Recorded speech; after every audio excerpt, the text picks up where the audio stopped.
کے ساتھ صحافیوں کا بھی کس طرح بات کرنا چاہیے.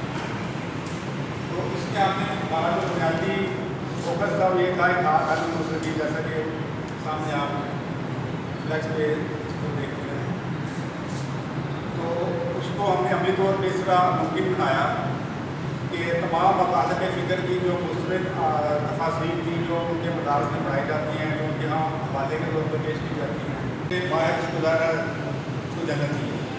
یعنی اگر آپ کیونکہ اللہ تعالیٰ کی ایک حدیث خوشی بھی ہے کہ میں کیوں وہاں خزانہ تھا, میں نے چاہا کہ میں پہچانا جاؤں تو میں نے یہ اپنی بات جو ہے پیدا کی. تو بنیادی جو ہماری تخلیق کا مقصد ہے وہ معرفت الہی. اگر ہم اس پر غور کریں اور جب ہم پر اللہ تعالیٰ کی خواہش بھی ہے تو ظاہر ہے جب انسان اللہ تعالیٰ کی خواہش پوری کرتا ہے تو اس کی ساری خواہشیں پوری ہوتی ہیں. تو بنیادی طور کے اوپر جب آپ معرفت الہی کے لیے کوشش کرتے ہیں تو آپ اپنی تخلیق کا مقصد پورا کرتے ہیں. اس طرح اگر آپ کے جو کہہ لیجیے اس کے پیچھے جو بنیادی نقطہ تھا اس کا محور تھا وہ یہی تھا کہ ہم اپنی وسعت کے مطابق جتنی اللہ تعالیٰ نے ہمیں توفیق دی ہے, جتنی ہمارے نصیب میں ہے, ہم اس کو معرفت حاصل کریں. اور اللہ تعالیٰ کی معرفت کے بعد اللہ تعالیٰ الہی کام بھی آپ کو کوئی نہ کوئی سونپ دیتا ہے یا اس کام کا آپ کے اندر احساس پیدا کر دیتا ہے. کہ ہمارے جو آپس کے اختلافات ہیں وہ اللہ تعالیٰ بھی چھوڑ دو کہ عمل کے لیے فیصلہ کریں. تو ہم ان فیصلوں کو کہ عمل کر چھوڑنے کی بجائے خود جو ہے بتانے کے لیے اچھا کا بتانا. یہ ایک دردمندی کے ساتھ ہمارا سفر کا آغاز تھا کہ ہم ایک دوسرے کے اختلاف کا احترام کریں. اتحاد کا سب سے بہترین جو ہے وہ انہیں سوچنے کے لیے کہ آپ کو ایک پورا حق ہے کہ آپ اپنے جس چیز کو بہتر سمجھتے اس کو عمل کریں اور دوسرے کے اختلاف کا جو ہے وہ احترام کریں.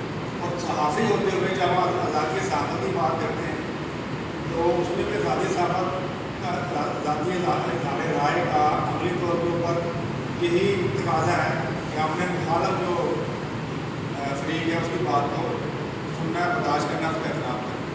اس کی سب سے زیادہ ضرورت ہمیں اپنے دینی اعتبار سے نقطۂ فکر کے اعتبار سے زیادہ ضرورت ہے کہ ہم اپنے مخالف جو دوسرا نقطہ نظر ہے اس کو ہم نہ صرف سنیں بلکہ اس کا احترام بھی کریں. تو اس کوشش کے ساتھ آج الحمدللہ ہم نے اپنے 10 سال عمل کیے ہیں.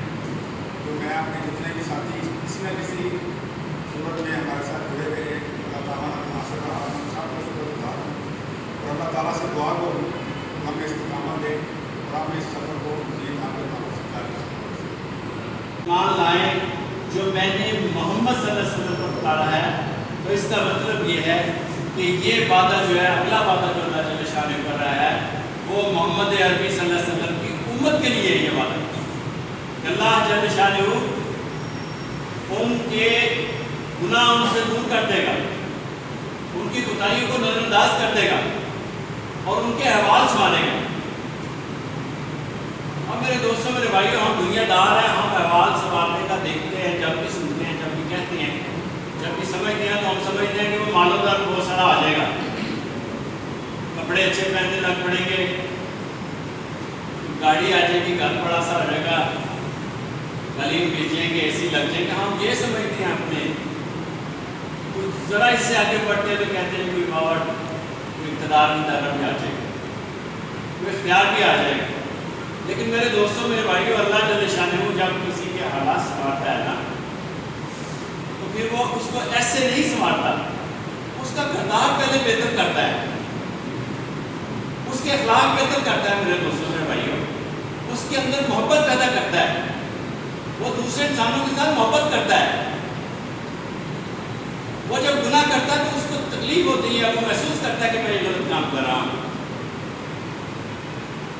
اور پھر میرے دوستوں صرف یہی نہیں کرتا اللہ, اگر وہ انسان معاشرے میں کمزور ہے تو اس کو طاقتور کر دیتا ہے.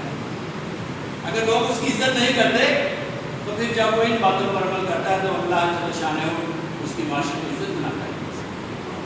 لوگ اس کی پھر عزت کرتے ہیں, اس سے پوچھ کے چلتے ہیں. پھر یہی بات نہیں ہے, پھر وہ ہماری والی بات کرتا ہے. پھر اللہ جل شانہ اس کو سنبھالتا ہے, اس کو دولت دیتا ہے. پھر دولت ہی نہیں صرف دیتا میرے دوستوں، اس دنیا کی تاریخ شاہد ہے اللہ جل شانہ نے ان لوگوں کو جن کو ہم صحابہ کہتے ہیں، بڑے احترام سے نام لیتے ہیں، بڑے ادب سے نام لیتے ہیں، ان کا حق بنتا ہے، یہ سب کچھ اللہ جل شانہ نے ان کے ساتھ کیا، اور پھر ان کو آخر میں ان کو اقتدار بھی دیا۔